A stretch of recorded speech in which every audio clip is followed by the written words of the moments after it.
வணக்கம் மற்றும் ஒரு உண்மை நலச நிகழ்ச்சியோடு இணைந்திருக்கின்றோம். தொடர்ச்சியாக இந்த உயிர்த்த ஞாயிறு தாக்குதல் தொடர்பிலான விசாரணைகள் இடம்பெற்றுக் கொண்டுதான் இருக்கின்றது ஸ்ரீலங்காவில். ஆனால் யார் அதுக்கு உண்மை காரணமானவர்கள், யார் யார் என்று சொல்லி இன்னும் சட்டத்துக்கு முன் நிறுத்த முடியாத நிலை காணப்படுகிறது. அது சார்ந்து பல பேர் குற்றப்புலனாய்வு திணைக்களத்துக்கு முன்னிலையாகி இருந்தார்கள். விசாரணைகள் எடுக்கப்பட்டது.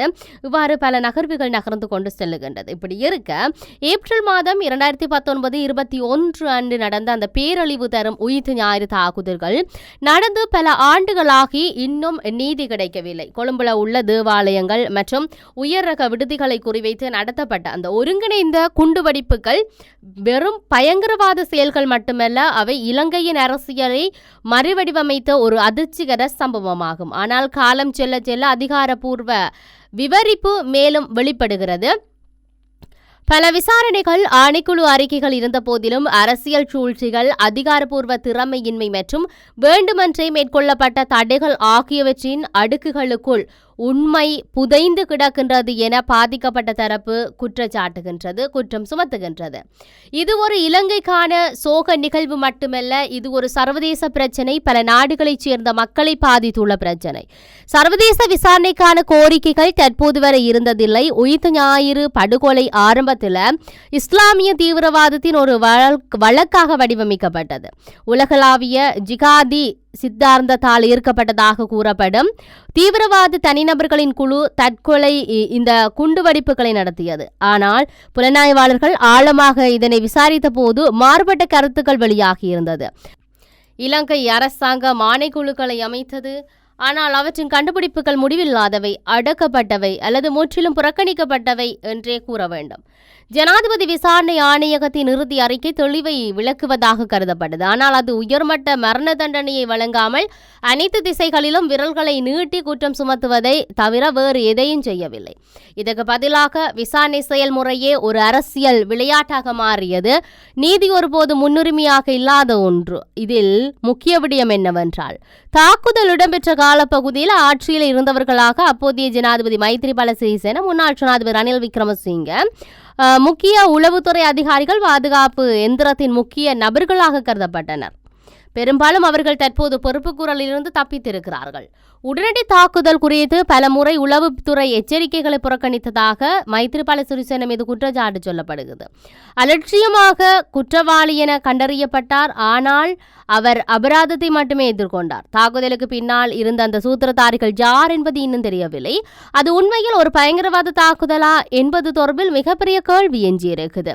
இது வெறும் இஸ்லாமிய அடிப்படைவாத பயங்கரவாதத்தின் செயலா அல்லது இந்த தீவிரவாதிகளை கையாளும் ஒரு அரசியல் செயற்பாடா என்ற சந்தேகத்தை இப்ப வெளிப்படுத்தி இருக்குது. ராஜபக்ஷ குடும்பத்தை மீண்டும் ஆட்சிக்கு கொண்டு வர இந்த தாக்குதல் சுரண்டப்பட்டது என்ற கோட்பாடு குறிப்பிடத்தக்க அளவில் பிரபலமடைந்திருக்குது. இது சேனல் 4 ஆவணத்தில் வெளிவந்திருக்குது. தாக்குதலுக்கு பிறகு இலங்கை முழுவதும் அச்சமும் உறுதியற்ற தன்மையும் பரவின.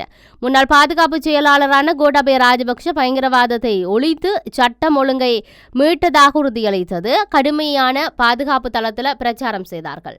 இந்த பிரச்சாரம் பலித்தது. இதன் விளைவாக 2019 ஜனாதிபதி தேர்தல் அவர் வெற்றி பெற்று அது வெற்றி விரைவாகவும் தீர்க்கமாகவும் தீர்மானிக்கப்பட்டது. ஆனால் உயிர்த்த ஞாயிறு தாக்குதல் அவர் மீண்டும் ஆட்சிக்கு வருவதற்கு வசதியான நெருக்கடிகள் இருந்ததாக சொல்லப்பட்டது. இலங்கை கத்தோலிக்க திருச்சபை தலைவரான கர்தினால் வெல்கம் ரஞ்சித் ஆண்டகை சர்வதேச விசாரணையை கோரும் மிகவும் ஒரு குரல் கொடுக்கும் நபர்களில் ஒருவராக இருந்து வருகிறார். அவரது கவலைகள் ஆதாரமற்றவை அல்ல. இந்த தாக்குதல் தீவிரவாதிகளின் செயல் மட்டுமல்ல, ஏதோ ஒரு வகையில் அரசியல் ஆதாயத்துக்காக எளிதாக்கப்பட்ட அல்லது அனுமதிக்கப்பட்டிருந்தால் இலங்கையின் சட்ட அமைப்பால் மட்டுமே உண்மையை வெளிக்கொண்டு வர முடியும். சர்வதேச விசாரணைகளுக்கான தேவை நீதி அமைப்புகள் சமரசம் செய்யப்படும் போது வெளிப்புற தலையீடு அவசியமாகிறது. இங்கிலாந்து, டென்மார்க் மற்றும் இந்தியா உட்பட பல நாடுகளைச் சேர்ந்த பாதிக்கப்பட்டவர்கள் உயிர்த்த ஞாயிறு தாக்குதல்களில் உயிரிழந்தார்கள். இந்த நாடுகளுக்கு பாராபட்சமற்ற சுயாதீனமான விசாரணையை கோரும் உரிமை உண்டு. இதுவரை இலங்கையின் ஒவ்வொரு விசாரணையையும் கரைப்படுத்திய அரசியல் சுமைகளிலிருந்து விடுபட்டது என ஆர்வலர்களால் குற்றம் சுமத்தப்படுகிறது. இலங்கை அரசாங்கத்தின் அல்லது உளவுத்துறை சேவைகளிலோ உள்ள கூறுகள் தாக்குதல் எளிதாக்குவதில் பங்கு வகித்திருந்தால் ஒரு சர்வதேச விசாரணை அவர்களை அம்பலப்படுத்தக்கூடும். அரசியல் நடிகர்கள் இதில் ஈடுபட்டிருக்கிறார்களா? எச்சரிக்கைகளை வழங்கியதாக கூறப்படும் உளவுத்துறைக்கு ஆழமான அறிவு இருந்ததா? இலங்கையின் எல்லைகளுக்கு அப்பாற்பட்ட முகவர்கள் தொடர்புகள் இருந்ததா என்பதே தற்போதைய கேள்வி. இதில் கீழ்மட்ட செயற்பாட்டாளர்களை பலிகடா ஆக்குவதற்கு பதிலாக ஒரு முழுமையான விசாரணை, தாக்குதலை திட்டமிட்டவர்கள், அனுமதித்தவர்கள் அல்லது பயனடைந்தார்கள் உண்மையில் நீதியை எதிர்கொள்வதை உறுதி செய்யும்.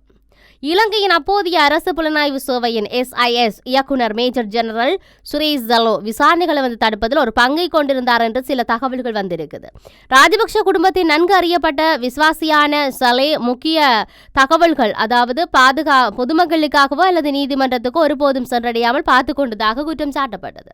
இது தீவிரவாத தாக்குதல் நடத்தியவர்கள் ஒரு பெரிய அதிகார விளையாட்டில் வெறும் பகடைக்காய்களாக இருந்தால் இது இனி பயங்கரவாதத்தின் வழக்கு அல்ல, இது அரசால் ஆதரிக்கப்படும் குற்றத்தின் விடயமாக பார்க்கப்படும்.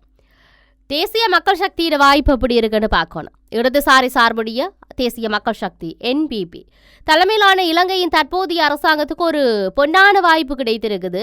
முந்தைய ஆட்சிகளைப் போல் இல்லாமல் NPPக்கு உயிர்த்த ஞாயிறு படுகொலையுடன் நேரடி தொடர்பு இருந்ததாக எந்த விமர்சனங்களும் முன்வைக்கப்படவில்லை.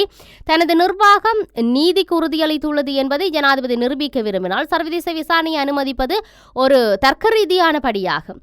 இதன் பின்னணியில் உயிர்த்த ஞாயிறு தாக்குதல் விவகாரத்தின் திரைமறைவில் உள்ளவர்கள் தொடர்பான தகவல்கள் எதிர்வரும் 21ஆம் தேதிக்கு முன்னர் வெளியிடும் என ஜனாதிபதி அனுர்குமார் திசாநாயக்க பகிரங்கமாக சொல்லியிருந்தார். வெளிநாட்டு தடயவியல் நிபுணர்கள், புலனாய்வாளர்கள் மற்றும் சட்டக்குழுக்கள் சுதந்திரமாக செயல்பட அனுமதிப்பது அரசாங்கம் பொறுப்பு கூறுதலில் தீவிரமாக உள்ளது என்பதை காட்டும்.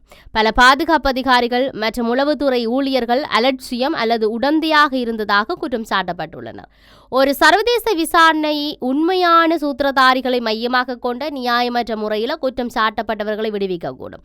இந்த தாக்குதல் தொடர்பில் வத்திக்கான் ஏற்கனவே ஒரு சுயாதீன விசாரணைக்கு தனது ஆதரவை சமிக்கை செய்துள்ளது. இந்த தாக்குதலில் பாதிக்கப்பட்ட ஐரோப்பிய நாடுகள் ராஜதந்திர அழுத்தத்தை அதிகரிக்க வேண்டும் என கோரியுள்ளது.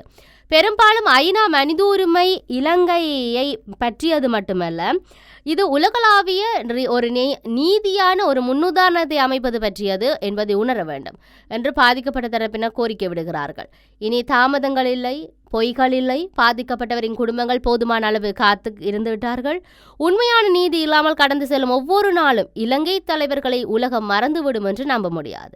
சர்வதேச விசாரணை என்பது வெறும் கோரிக்கை மட்டுமல்ல, அது ஒரு தேவை.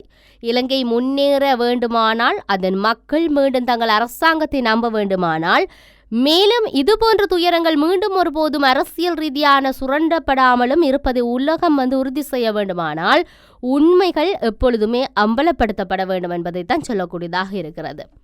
மற்றும் ஒரு உண்மை நிகழ்ச்சியினூடாக சந்திப்போம். வணக்கம்.